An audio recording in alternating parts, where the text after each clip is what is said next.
না না কথাগুলো নিবা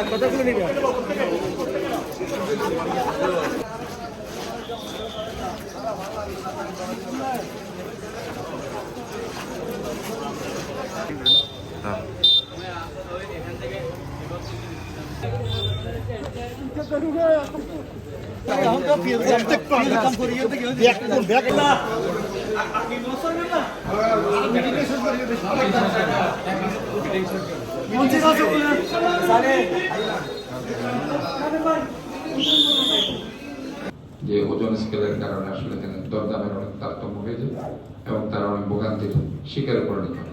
খাতুনগঞ্জ আসলে শুধু চট্টগ্রামের জন্য না, আমাদের সারা দেশের জন্য আসলে কিন্তু সবাই প্রথমেই যে নামটা আসে সেটা হচ্ছে আমাদের খাতুনগঞ্জ।